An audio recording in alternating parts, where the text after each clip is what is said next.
Центральная районная библиотека представляет видеодайджест в рамках национального календаря знаменательных дат ко дню казахской печати.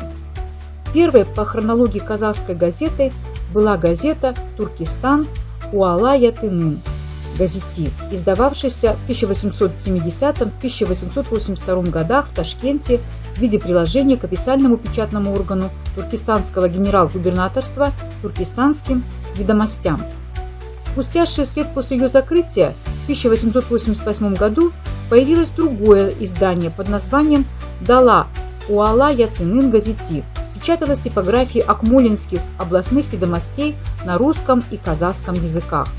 Это одна из первых казахских газет, пропагандировавшая прогрессивные взгляды первых казахских просветителей-демократов Абая Кунанбаева, Шукана Уалиханова и Бырая Алтынсарина.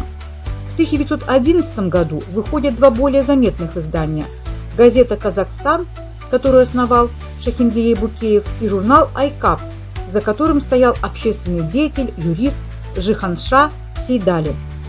Казахская степь нуждалась в прессе, которая выражала интересы всего общества и вела казахский народ к просвещению, культуре и свободе.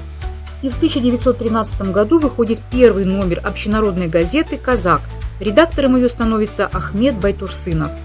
Одна из важных целей газеты – отстоять этническое имя народа. Эта цель была заложена в названии газеты «Казак». Ни одно из предшествующих изданий не могло сравниться с новой газетой ни по качеству, ни по разнообразию тематики и тем более по тиражу. Согласно данным Министерства культуры и информации Республики Казахстан, количество средств массовой информации увеличивается с каждым годом. По сравнению с 1991 годом их число выросло в 350 раз. Если 33 года назад в Казахстане издавалось всего 10 республиканских государственных газет и журналов, то сейчас их уже около 4000. Из них газет более 2000 наименований и около 2000 наименований журналов. Печатаются периодические издания чаще всего на русском и казахском языках. Каждое из изданий имеет не только бумажную, но и цифровую версию.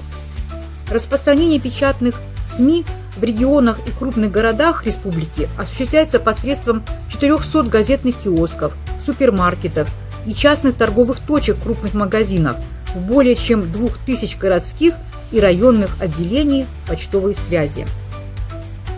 Центральная районная библиотека предлагает в 2025 году своим читателям 12 наименований газет и 11 наименований журналов. Чтение периодических изданий – прекрасное времяпровождение.